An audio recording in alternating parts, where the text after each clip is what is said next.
Welcome to the channel. Here, we honor the legendary figures we've lost, but whose legacies continue to inspire us every day. Don't forget to subscribe, hit the like button, and turn on the bell so you never miss a tribute. Stick around till the end, we promise there's always something meaningful waiting for you. Samuel David Moore, born on October 12, 1935, in Miami, Florida, stands as one of the most iconic figures in the history of American soul and R&B music. His career, marked by extraordinary talent, groundbreaking achievements, and personal resilience, spans over 6 decades and has left an indelible imprint on the world of music. As one half of the legendary duo Sam and Dave, Moore's electrifying performances and powerful tenor voice earned him a place in the pantheon of musical greats. Beyond his duo's success, Moore's solo career and dedication to advocating for artists' rights further cemented his legacy as a trailblazer and leader in the industry. A member of the Rock and Roll Hall of Fame, the Grammy Hall of Fame, the Vocal Group Hall of Fame, and the National Rhythm and Blues Hall of Fame, Moore's influence reaches far beyond his recordings, resonating with audiences and fellow artists alike. Samuel Moore's musical roots were deeply planted in gospel traditions, which played a critical role in shaping his vocal style and artistic identity. Raised in Miami, he grew up in a household where faith and music were central, and his early exposure to gospel singing laid the foundation for his dynamic and emotive delivery. This training in gospel provided him with the tools to convey deep emotion and energy, qualities that would define his performances throughout his career. Moore's journey towards stardom began with a fateful meeting in 1961 at the King of Hearts Club in Miami, where he encountered Dave Prater, a fellow gospel singer. This meeting, orchestrated by producer Henry Stone, led to the formation of Sam and Dave, a duo that would go on to revolutionize the sound of soul music. Initially signed to Roulette Records, the duo released a handful of singles but achieved only modest success. It wasn't until their move to Atlantic Records in 1964, and subsequently their association with Stax Records, that their careers truly took off.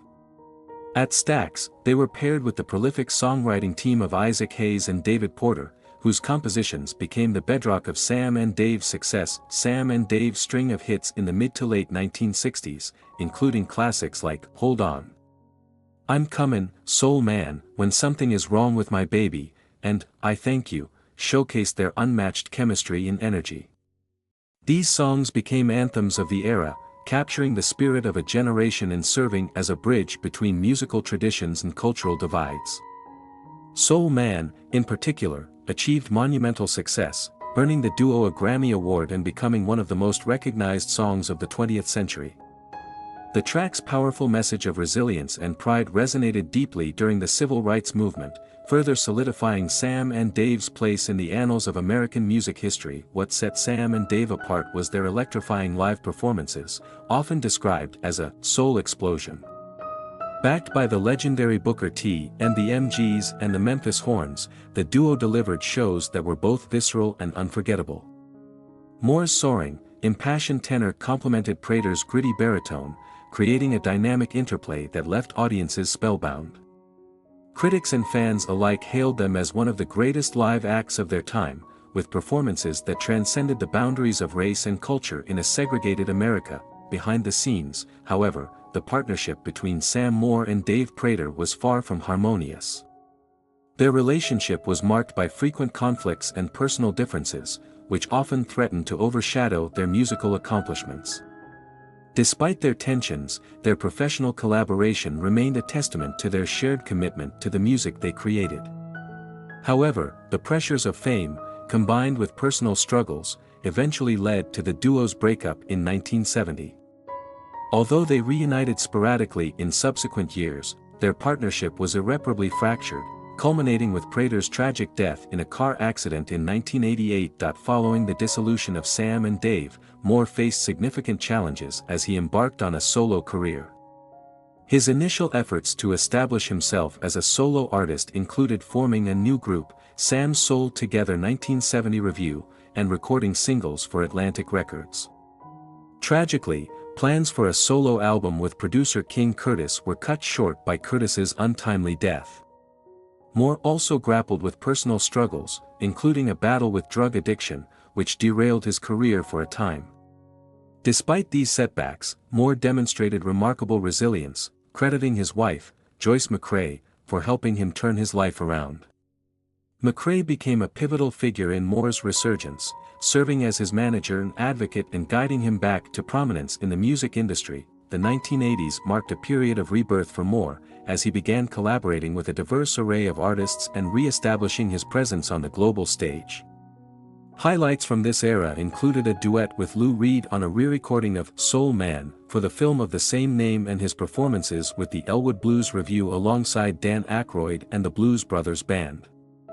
Moore also ventured into acting, starring alongside Junior Walker in the cult film Tapeheads, and made guest appearances on numerous television shows and music specials. These endeavors showcased Moore's versatility and enduring appeal, affirming his status as a musical icon. The 1990s and early 2000s brought new opportunities for Moore to shine as a solo artist. His collaborations with luminaries such as Bruce Springsteen, Phil Collins, and Elton John highlighted his ability to connect with audiences across generations and genres. In 1992, Moore was inducted into the Rock and Roll Hall of Fame alongside Dave Prater, a milestone that celebrated their groundbreaking contributions to music. That same year, Moore announced plans for a solo album that would feature duets with a roster of acclaimed artists, further showcasing his adaptability and relevance. In 2006, Moore released Overnight Sensational, an album produced by Randy Jackson that featured collaborations with a star-studded lineup, including Sting, Eric Clapton, and Jon Bon Jovi. The album received critical acclaim and served as a testament to Moore's enduring artistry and influence. Beyond his musical achievements, Moore became a passionate advocate for artists' rights, using his platform to address issues such as fair compensation and copyright protection. His testimony before Congress and efforts to raise awareness about the challenges facing musicians underscored his commitment to supporting his fellow artists. Moore's advocacy, coupled with his openness about overcoming addiction, inspired countless individuals within and beyond the music community. In the later years of his career, Moore continued to captivate audiences with his performances and recordings. He appeared at high-profile events, including President Donald Trump's inaugural concert in 2017, and collaborated with Bruce Springsteen on the 2022 soul cover album Only the Strong Survive. Moore also lent his voice to various benefit concerts and tribute events, reaffirming his dedication to using music as a force for good. His final public appearances, including tributes to George Jones and Martin Luther King Jr., reflected his deep connection to American music and history. Samuel David Moore passed away on January 10, 2025, at the age of 89, following surgery in Coral Gables, Florida.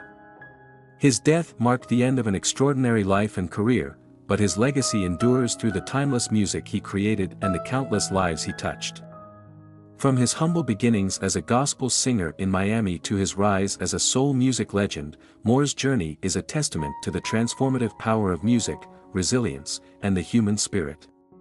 His contributions as a member of Sam and Dave, a solo artist, and an advocate for artists' rights have left an indelible mark on the music industry and continue to inspire new generations of musicians and fans. Samuel David Moore's story is one of triumph, dedication, and an unwavering love for music that will resonate for decades to come. Jean-Marie Le Pen was a central figure in French politics, particularly in the sphere of far-right ideology, and his life story is a reflection of both the rise of populism in Europe and the controversies that surrounded his persona. Born on June 20, 1928, in La Trinite-sur-Mer, a small town in Brittany, Le Pen's upbringing was modest. His father, a fisherman, tragically died during World War II when a mine caught in his fishing net exploded. This incident left a profound impact on the young Le Pen, who would later frame his political rhetoric around themes of resilience and national identity. Le Pen pursued his education in Paris, where he studied law. His early years in academia were marked by a reputation for independence and an assertive personality. Even at this young age, he showed a tendency to question established norms, a trait that would become a hallmark of his political career. After completing his studies, Le Pen served in the military, participating in campaigns aimed at maintaining French colonial rule in Indochina and Algeria. These experiences, particularly in Algeria, shaped his worldview and contributed to his strong nationalist beliefs. He viewed the loss of French colonies as a significant failure of political leadership and used this sentiment to rally support during his later political endeavors. Le Pen's political journey began in earnest in 1956 when he was elected to the French National Assembly as the youngest member of that body at the time. This achievement marked the start of a career that would span decades. In these early years, Le Pen aligned himself with movements that sought to preserve traditional French values and resist the changes brought about by post-war modernity and decolonization. His rhetoric was often fiery, and he quickly gained a reputation for being unafraid to address contentious issues, even if his positions alienated parts of the political establishment. In 1972, Le Pen co-founded the National Front, Front National, FN, a party that would become synonymous with his name. From the outset, the National Front positioned itself as an alternative to the mainstream parties of both the left and the right. It championed issues such as national sovereignty, the preservation of French culture, and a strict approach to immigration. Under Le Pen's leadership, the National Front became a magnet for those who felt disillusioned with the political status quo and sought a voice that addressed their concerns about globalization, multiculturalism, and the perceived erosion of traditional values. The party's message, however, was not without controversy. Le Pen frequently found himself at the center of public debates over his provocative statements. He was often accused of xenophobia, racism, and anti-Semitism, charges he vehemently denied while arguing that his critics sought to silence dissenting opinions. His most infamous remark occurred in 1987 when he described the Holocaust as a detail of history, a statement that sparked outrage both in France and internationally. This incident led to legal battles and significantly damaged his credibility with a broader audience, though it solidified his status as a polarizing figure whose supporters admired his defiance of political correctness. Despite, or perhaps because of, the controversies, the National Front experienced periodic surges in popularity. In the 1980s and 1990s, the party became a significant force in French politics, capturing municipal seats and achieving notable results in regional and national elections. Le Pen's personal charisma and ability to tap into the fears and frustrations of segments of the electorate were key factors in the party's growth. His campaigns often focused on issues such as immigration control, crime, and the preservation of French identity, themes that resonated with working-class voters and those who felt left behind by economic and social changes. Le Pen's most prominent electoral success came in 2002 when he advanced to the second round of the French presidential election, a feat that shocked the political establishment. Although he ultimately lost to Jacques Chirac in a landslide, the result was a clear signal that the National Front could no longer be dismissed as a fringe movement. For many, Le Pen's success in 2002 represented a turning point in French politics, as it underscored the extent to which far-right ideas had entered mainstream discourse. However, Le Pen's career was also marked by internal party strife and external opposition. His leadership style, which was often described as autocratic, led to tensions within the National Front. Critics within the party accused him of being unwilling to adapt to changing political realities, while his opponents outside the party worked tirelessly to isolate him politically. Despite these challenges, Le Pen remained a dominant figure in the National Front until 2011 when his daughter, Marine Le Pen, succeeded him as party leader. Marine Le Pen sought to modernize and rebrand the National Front, distancing it from some of the more controversial aspects of her father's tenure. This included an effort to shed the party's reputation for extremism and anti-Semitism, a move that Jean-Marie reportedly viewed with skepticism. The relationship between father and daughter became strained, with public disagreements highlighting the generational and strategic differences in their approach to politics. In 2015, Jean-Marie was expelled from the party he had founded, a move that he described as a betrayal. In his later years, Le Pen largely retreated from the political spotlight, though he occasionally made public statements that reignited debates about his legacy. He spent much of his time reflecting on his career, writing memoirs, and granting interviews in which he defended his views and criticized the direction of French politics. Despite his retirement, his influence remained evident, as many of the issues he had championed, particularly those related to immigration and national identity, continued to dominate political discourse in France. Le Pen's death on January 7, 2025, at the age of 96, marked the end of an era. His passing was met with a mix of reactions, reflecting the divisive nature of his legacy. Supporters hailed him as a visionary who had the courage to speak out against what they saw as the decline of French society, while critics remembered him as a figure who had stoked division and exploited fear for political gain. The legacy of Jean-Marie Le Pen is complex and multifaceted. On one hand, he was a trailblazer who reshaped the political landscape in France and brought issues of national identity and immigration to the forefront of public debate. On the other hand, his rhetoric and actions often alienated large segments of the population and reinforced stereotypes about the far right. His life and career serve as a case study in the power and pitfalls of populist politics, highlighting both the appeal and the dangers of leaders who position themselves as outsiders challenging the establishment. Le Pen's influence on French politics cannot be overstated.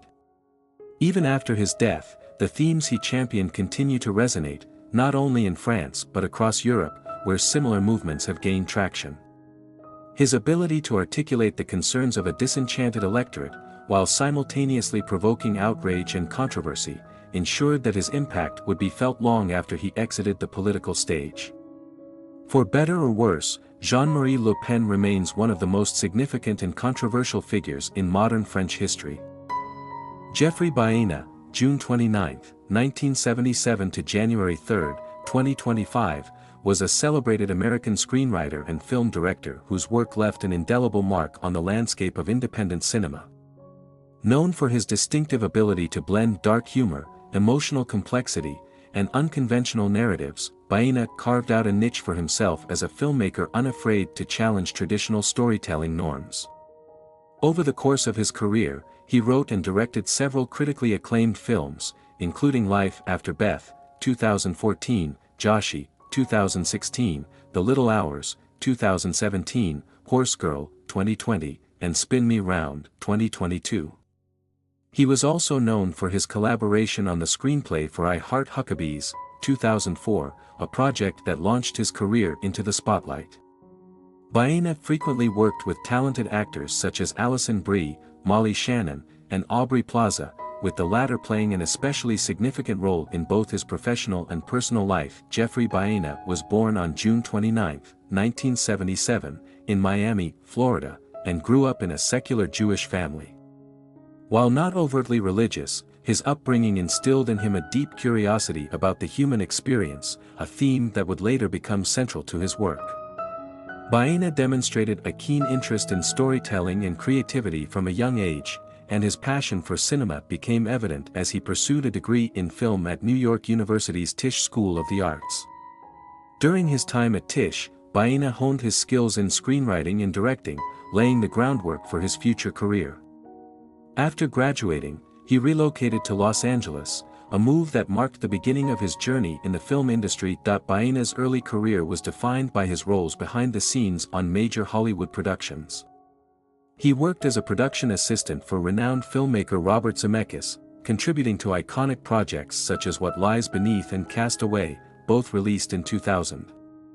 These experiences provided Baena with invaluable insights into the intricacies of large-scale filmmaking and allowed him to observe the creative processes of seasoned professionals. However, it was his subsequent collaboration with writer-director David O. Russell that would prove to be a turning point in his career. As Russell's assistant editor, Baena not only refined his technical skills but also began to explore his own creative voice. The pair collaborated on several scripts, including the existential comedy I Heart Huckabees, 2004, which showcased Baena's penchant for blending humor with philosophical inquiry. A pivotal moment in Baena's life occurred when he was involved in a minor car accident that injured one of his eyes. During his recovery, Russell engaged him in discussions about story ideas, leading to the creation of several screenplays. This period of introspection and creative exploration reinforced Baena's desire to tell stories that resonated on a deeply human level.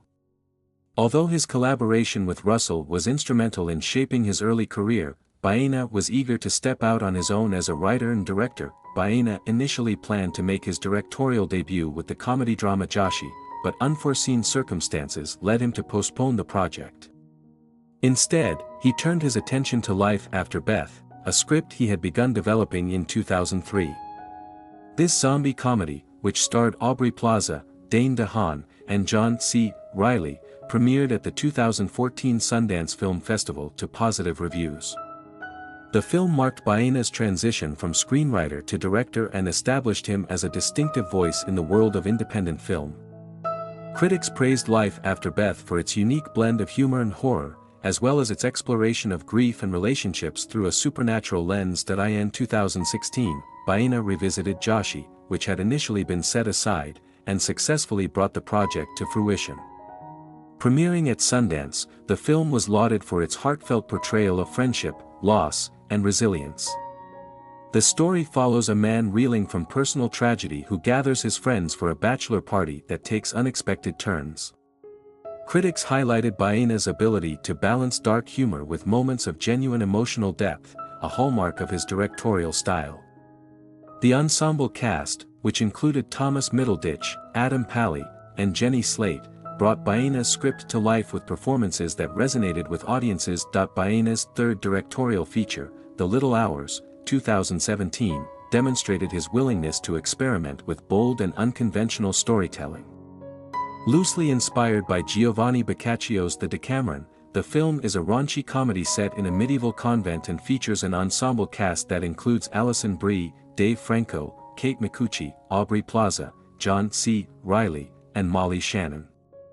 The Little Hours received critical acclaim for its irreverent humor and inventive reimagining of historical tropes. Baena's direction and writing were praised for their fearless approach to blending modern sensibilities with period settings, resulting in a film that felt both fresh and timeless. Baena continued to collaborate with Alison Brie on 2 additional projects, Horse Girl, 2020, and Spin Me Round, 2022, both of which they co-wrote. Horse Girl is a psychological drama that delves into themes of mental health, isolation, and reality. The film, which premiered at the Sundance Film Festival, featured a tour-de-force performance by Brie, who brought nuance and vulnerability to her portrayal of a socially awkward woman grappling with unsettling experiences. Baena's direction was commended for its empathetic exploration of complex subject matter, further solidifying his reputation as a filmmaker with a unique voice. Spin Me Round*, a dark comedy set against the backdrop of a corporate retreat in Italy, showcased Baena's talent for balancing humor with character-driven storytelling. The film reunited him with Plaza and featured an ensemble cast that included Brie, Fred Armisen, and Debbie Ryan. Once again, Baena demonstrated his ability to craft narratives that defy conventional expectations, blending absurdity with heartfelt moments. In addition to his work in film, Baena ventured into television with the anthology series Cinema Toast, 2021. Created and executive produced by Baena, the series reinterpreted public domain footage to create modern stories. Both Baena and Plaza wrote and directed episodes for the series, further showcasing their creative synergy and shared vision. On a personal level, Baena was deeply connected to his collaborators, particularly Aubrey Plaza, whom he began dating in 2011. Their relationship evolved into a creative partnership, with Plaza starring in several of Baena's films and contributing to projects as a writer and director. In 2021, the couple celebrated their 10-year anniversary by marrying in an intimate backyard ceremony. Their bond was characterized by mutual respect and a shared passion for storytelling. Tragically, on January 3, 2025, Jeffrey Baena's life came to an untimely end.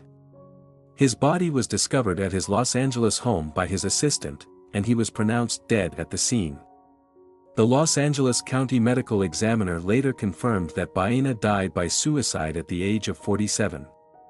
His passing left a void in the film community, with friends, colleagues, and fans mourning the loss of a talented artist whose work had touched so many lives. Baena's legacy is one of creativity, courage, and authenticity. Through his films, he explored the intricacies of human relationships, the absurdities of life, and the depths of emotion. His unique ability to weave humor into even the darkest of stories set him apart as a filmmaker with a rare and valuable perspective. Though his career was tragically cut short, Baena's contributions to cinema continue to inspire and resonate, ensuring that his voice will not be forgotten. Alfred Jesse Smith, widely known by his stage name Brenton Wood, was a beloved American singer and songwriter who captured the hearts of many during his illustrious career.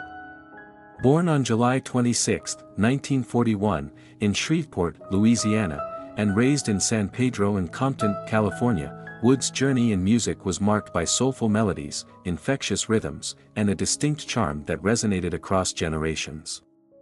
His 1967 hits, the Oogum Boogum song, Gimme Little Sign, and Baby You Got It, became defining tracks of the era, earning him a place in the annals of R&B and pop music history. Wood's signature sound, a blend of upbeat grooves and heartfelt lyrics, secured his reputation as one of the most iconic voices of the 1960s. Wood's early years laid the foundation for his musical and creative journey. As a child, his family relocated to San Pedro in Los Angeles, where he spent part of his formative years. He attended San Pedro High School before moving to Compton, where his athletic prowess flourished as a member of Compton High School's track team. Brenton's talents extended beyond the field. He demonstrated an innate curiosity and passion for music that would later define his life's work. After graduating high school, Wood pursued his education at East Los Angeles College, during which time he adopted the stage name Brenton Wood. This name, possibly inspired by the upscale Brentwood neighborhood in Los Angeles, symbolized his aspirations for success and artistry. Brenton Wood's musical journey gained momentum in the 1960s, an era of cultural transformation and artistic experimentation. Influenced by legends like Jesse Belvin and Sam Cooke, Wood honed his skills as a pianist and songwriter, crafting melodies that were as captivating as they were unique.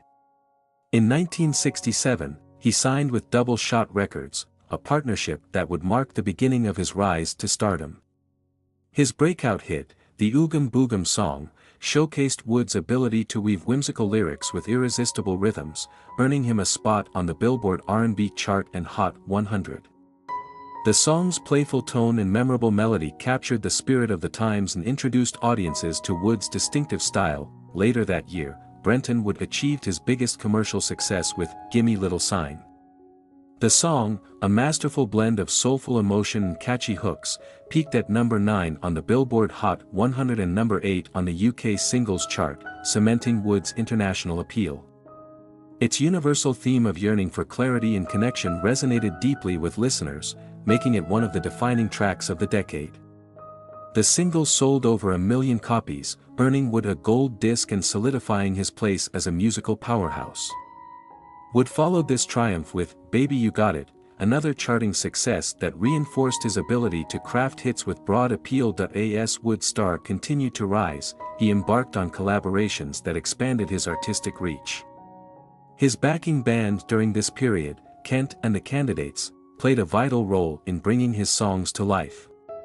Their dynamic performances and shared musical chemistry elevated Wood's sound, contributing to his enduring legacy. In the 1970s, Brenton Wood demonstrated his versatility and entrepreneurial spirit by forming his own record label. This move allowed him greater creative freedom and resulted in projects like Sticky Boom Boom, Too Cold, Part 1 and 2, which he co-wrote with Earth, Wind and Fire's Al McKay. This period also saw Wood exploring duets, including a notable collaboration with Shirley Goodman, further showcasing his ability to adapt and innovate within the ever-evolving music industry. Though the 1980s presented challenges for many artists of his generation, Wood experienced a resurgence with the release of Out of the Woodwork in 1986. This album featured contemporary re-recordings of his classic hits alongside new material, reaffirming his relevance in the modern musical landscape. Tracks like Soothe Me reminded fans of Wood's enduring talent and ability to connect with audiences across decades. In subsequent years, Wood continued to release albums, including This Love Is For Real in 2001, which celebrated the timeless appeal of his soulful artistry. Wood's influence extended beyond music. In 1967, he appeared in the film Pop Down, sharing the screen with artists like Julie Driscoll and Andy Summers. His charismatic presence and memorable performances further endeared him to fans and showcased his multifaceted talents. In the 2000s, Wood embraced opportunities to engage with his audience in new ways.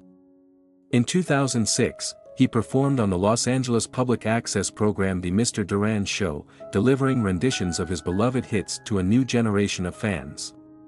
In 2014, he collaborated with William Pilgrim and The All Grows Up on a remake of Gimme Little Sign, bridging the gap between eras and proving the enduring relevance of his music. In 2024, Wood embarked on his farewell tour, Catch You on the Rebound, the last tour, a heartfelt gesture to thank his fans for decades of unwavering support.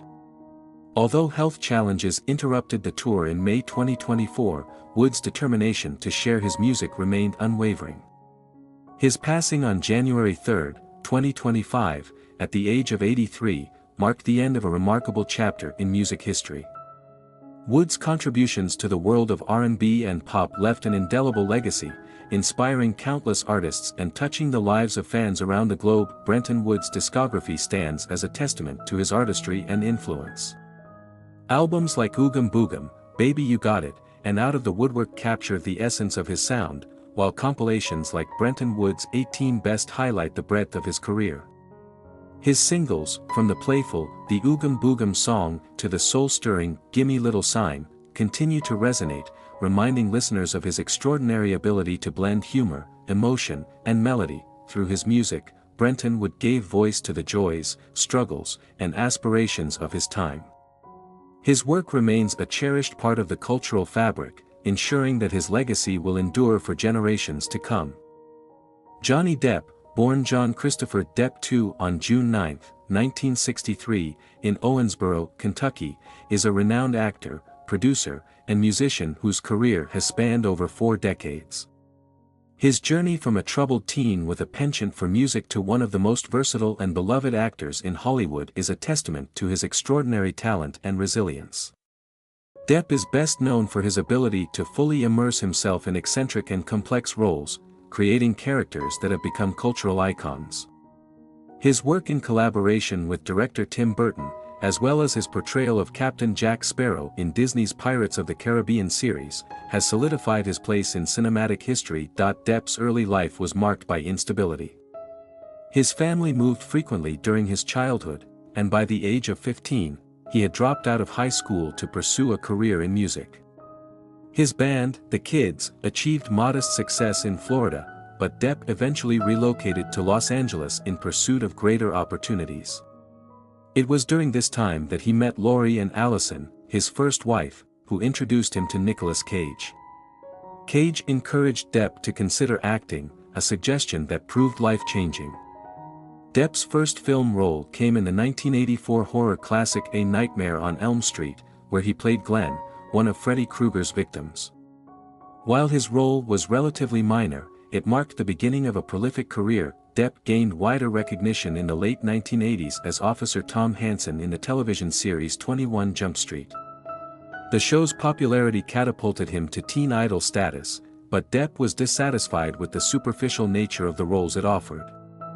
Determined to avoid being typecast, he left the series and sought out projects that would allow him to explore more complex and unconventional characters. The 1990s marked a turning point in Depp's career. His collaboration with director Tim Burton began with Edward Scissorhands, 1990, a film that showcased Depp's ability to convey vulnerability in depth without relying on dialogue. The role of Edward, a gentle, misunderstood man with scissors for hands, resonated with audiences and established Depp as a serious actor willing to take risks. His partnership with Burton became one of the most fruitful in Hollywood, resulting in iconic films such as Ed Wood, 1994, Sleepy Hollow, 1999, Charlie in the Chocolate Factory, 2005, and Sweeney Todd, The Demon Barber of Fleet Street, 2007. Each collaboration allowed Depp to delve into unique and challenging roles, demonstrating his range and dedication to his craft. In 2003, Depp achieved international superstardom with his portrayal of Captain Jack Sparrow in Pirates of the Caribbean, The Curse of the Black Pearl. Depp's performance, inspired by rock legend Keith Richards, was a bold departure from traditional swashbuckling heroes. His eccentric mannerisms, slurred speech, and unpredictable behavior brought a fresh and comedic twist to the genre, earning him his first Academy Award nomination. The success of the film spawned a franchise, with Depp reprising the role in 4 sequels. Captain Jack Sparrow became one of the most beloved and recognizable characters in modern cinema, cementing Depp's legacy as a global superstar. Throughout his career, Depp has been drawn to roles that challenge societal norms and explore the human condition. His performances in films like Donnie Brasco, 1997, Finding Neverland, 2004, and Public Enemies, 2009, showcase his ability to portray real-life figures with depth and authenticity. Meanwhile, his work in more experimental projects, such as Fear and Loathing in Las Vegas, 1998, and The Libertine, 2004, highlights his willingness to push boundaries and embrace the unconventional. In addition to his acting career, Depp has maintained a lifelong passion for music. He has collaborated with a variety of artists, including Marilyn Manson, Oasis, and Aerosmith, and formed the rock supergroup Hollywood Vampires with Alice Cooper and Joe Perry in 2015. The band has released multiple albums and toured extensively, allowing Depp to reconnect with his musical roots. Despite his professional success, Depp's personal life has often been tumultuous. His relationships, including high-profile romances with Winona Ryder, Kate Moss, and Vanessa Paradis, have been the subject of intense media scrutiny. Depp and Paradis, with whom he shares 2 children, Lily Rose and Jack, were together for over a decade before their separation in 2012. His subsequent marriage to actress Amber Heard became a focal point of public attention, particularly during their highly publicized divorce and legal battles. Depp filed a defamation lawsuit against Heard following allegations of domestic abuse, leading to a widely covered trial that polarized public opinion. Depp's legal victory in the case and the revelations that emerged during the proceedings have further complicated his public image. Depp's career faced challenges during this period, with some studios distancing themselves from him amid the controversy. However, his fans remained fiercely loyal, launching online campaigns in his support. Depp's reputation as an actor of unparalleled talent and his enduring appeal among audiences have helped him persevere, with new projects and opportunities continuing to come his way. In recent years, Depp has focused on independent films and international projects. His portrayal of French King Louis XV in Jean du Barry, 2023, marked his return to the big screen after a brief hiatus, and his performance received acclaim for its nuance and charisma. Depp has also taken on roles behind the camera, directing and producing films that reflect his eclectic tastes and artistic vision. Beyond his work in entertainment, Depp has used his platform to support various charitable causes. He has donated millions to children's hospitals, cancer research, and disaster relief efforts, often visiting hospitals dressed as Captain Jack Sparrow to bring joy to young patients. His philanthropy reflects his deeply empathetic nature and commitment to making a positive impact on the world. Depp's contributions to cinema have been recognized with numerous accolades, including a Golden Globe Award for his performance in Sweeney Todd, 3 Academy Award nominations, and a star on the Hollywood Walk of Fame. His influence extends beyond his roles, inspiring a generation of actors to embrace individuality and pursue unconventional paths in their craft. Johnny Depp's legacy is one of complexity and contradiction. He is a man of immense talent who has navigated the highs and lows of fame with both grace and vulnerability. His ability to transform into characters that defy expectations and his dedication to his art have made him a singular figure in the entertainment industry. As he continues to evolve as an artist and human being, Depp remains a testament to the enduring power of creativity, resilience, and the unyielding pursuit of authenticity. Thank you for watching. We hope this tribute helped keep the memory of these legends alive.